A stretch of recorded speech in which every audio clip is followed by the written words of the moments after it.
एक भाई अपने ही भाई को भला गड्ढा खोद करके टाइल्स के नीचे कैसे दबा सकता है। दोस्तों, आज की ये कहानी एक सच्ची घटना पर आधारित है, जिसे देखना और सुनना आपके लिए बहुत ही ज़रूरी है, क्योंकि दोस्तों आजकल बहुत ही ज़्यादा इस प्रकार के कांड निकल कर के सामने आ रहे हैं जिनके बारे में हम कभी सोच भी नहीं सकते। तो चलिए दोस्तों, आज की कहानी की शुरुआत करते हैं, आपको स्टेप बाय स्टेप बताते हैं। आखिरकार दोस्तों, ये कांड है नाला सोपारा वाला मर्डर केस के बारे में हम बात करने वाले हैं आज की इस वीडियो में।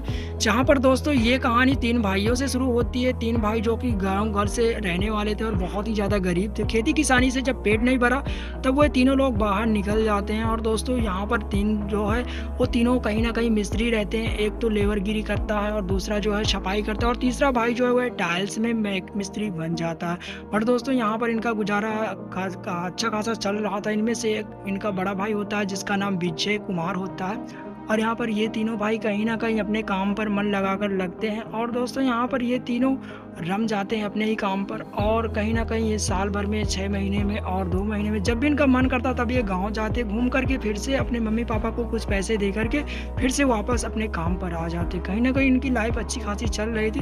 बट दोस्तों तभी एक बार इनका जो बड़ा भाई होता है विजय, वो एक बार फिर से गाँव जाता है। और यहाँ पर इनकी मम्मी पापा जो हैं वह उससे कहते हैं कि बेटा अब हम तुम्हारी शादी करने वाले हैं और हमने तुम्हारे लिए एक लड़की देखी है और हम उससे जो है तुम्हारी शादी करवाना चाहते हैं। बट यहाँ पर विजय जो होता है पहले तो उसका मन नहीं रहता, बट दोस्तों कहीं ना कहीं मम्मी पापा की बात माननी होती है, क्योंकि कोई भी लड़का अगर शादी से मना करता है तो उसे ये झांसा दिया जाता है कि अभी तेरे छोटे वाले हैं, फिर वो क्या करेंगे। तो दोस्तों कहीं ना कहीं वो शादी के लिए राजी हो जाता और अगले ही कुछ महीनों बाद उन दोनों की शादी भी करवा दी जाती है। और वो लड़की बहुत ही सीधी सादी गाँव की रहने वाली होती है। बट दोस्तों एक सीधी सादी लड़की के पीछे एक बहुत ही भयानक चेहरा छुपा हुआ है, जो कि आगे आपको कहानी में देखने को मिलेगा।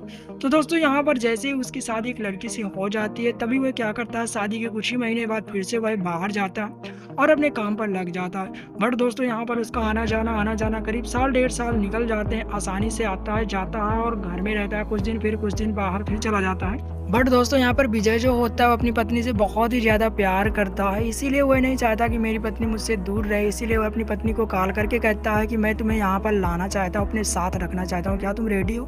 तभी उसकी पत्नी भी उसके साथ रहने के लिए राजी हो जाती है। और दोस्तों वह अपनी पत्नी को लेकर के शहर में आ जाता है, गाँव में माँ बाप को अकेला छोड़ करके। बट दोस्तों उसे क्या पता रहता कि मासूम सी दिखने वाली लड़की जब भी शहर जाएगी तो एक बहुत ही खौफनाक दर्दनाक घटना को अंजाम देने वाली है। बट दोस्तों यहाँ पर उसकी पत्नी जो होती है, जैसे विजय काम पर चला जाता है तभी वहाँ पर एक 20 साल का लड़का आया करता था कोचिंग पढ़ने साइड में।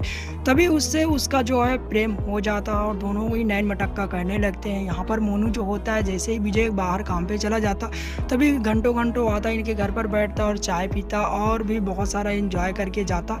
तभी यहाँ पर धीरे धीरे इन दोनों में प्रेम बढ़ता गया और यहाँ पर विजय की पत्नी और मोनू में इतना ज़्यादा प्रेम बढ़ गया कि ये दोनों शारीरिक संबंध भी बनाने लग गए। बट यहाँ पर विजय जो है वह थोड़ा थोड़ा शक करने लगा, क्योंकि जब भी देखता था अपनी पत्नी को तब भी किसी से चैट कर रही है और किसी से बात करते हुए नजर आती थी। इस वजह से विजय जो होता है वह थोड़ा थोड़ा शक अपनी पत्नी के ऊपर करने लगता है। तभी वह अपनी पत्नी से जैसे सवाल करता है, उसकी पत्नी कहीं ना कहीं मुस्कुरा करके बात को घुमा देती थी। बट यहाँ पर शक का भी जैसे किसी के मन के अंदर आ जाता है तो वो जल्दी हटता नहीं और इसी बात पर कायम था विजय। और विजय सोचता है कि चलो आज ऐसा करते हैं कि अपनी पत्नी को बिना बताए ही थोड़ा जल्दी घर जाते हैं, तभी हमको खुद पता चल जाएगा कि आखिरकार क्या चल रहा है। तभी यहाँ पर विजय जो है जैसे ही काम से आता है तब वह देखता है धीरे से चुपके से, जैसे अपने दरवाजे को खोलता है तब वह देखता है कि उसकी पत्नी जो है किसी दूसरे लड़के के साथ जो है कुछ इस प्रकार जिस्म का आनंद ले रही है जैसे उसके साथ लेती है। तो दोस्तों यहाँ पर यह सब नज़ारा देख करके यहाँ पर विजय जो होता है उसके पैरों तले से जमीन खिसक जाती है। बट दोस्तों वह क्या करता, क्योंकि उसके पास एक लड़का भी था जिसकी उम्र 3 साल की थी और वह नहीं चाहता था कि उसकी मम्मी को उससे दूर किया जाए। इस वजह से विजय जो है इस बात को सहन कर जाता है और अपनी पत्नी को काफ़ी ज़्यादा समझाने का प्रयास करता है और उसे मोनू से दूर रहने के लिए भी कहता है। बट दोस्तों उसकी पत्नी जो होती है मोनू के प्यार में इतनी ज़्यादा पागल हो जाती है कि वह उसे छोड़ ही नहीं पाती। और जैसे ही विजय काम पर चला जाता तब उसका लगातार इसी तरह कंटिन्यू चलता रहा, जिस वजह से विजय भी काफ़ी ज़्यादा परेशान था। और जिस प्रकार वह अपनी पत्नी को चाहता था उसके अंदर की चाहत भी मर जाती है। वो जी रहा था लेकिन एक जिंदा लाश की तरह था। बट यहाँ पर विजय की पत्नी जो है उसे बहुत ही ज़्यादा रोक-टोक बहुत ही बुरा लगने लगी और उसके मन में कुछ अलग ही चल रहा था। तभी एक दिन ऐसा आता है कि उसका विजय का जो छोटा वाला भाई होता है, वह सोचता है कि चलो आज भाई को कॉल करते हैं, क्योंकि वो एक प्लॉट लेना चाहता था और उसे कुछ पैसों की ज़रूरत थी। तो उसने सोचा कि चलो सबसे पहले अपने बड़े भाई से हेल्प माँगते हैं। जैसे वो अपने बड़े भाई के नंबर पर कॉल करता है, तभी उसका नंबर जो है नेटवर्क से बाहर आता है, जिस वजह से वह सोचता है कि चलो कोई बात नहीं, कॉमन सी बात है, इग्नोर कर देता है। इसके बाद 2 दिन बाद फिर से वह कॉल करता है, फिर से वह देखता है कि नंबर जो है नेटवर्क से बाहर आ रहा है। इस वजह से वह सोचता है कि चलो आज भाई से मिल के आते हैं। जैसे वो घर पर जाता है, तभी वह देखता है कि उसकी भाभी बस है घर पर और भैया नहीं है। जैसे ही भैया के बारे में पूछता है, तभी उसकी भाभी कहती है कि वो कुछ काम से बाहर गए हुए हैं और आज से 3-4 दिन हो गया है और 3-4 दिन बाद ही आएंगे।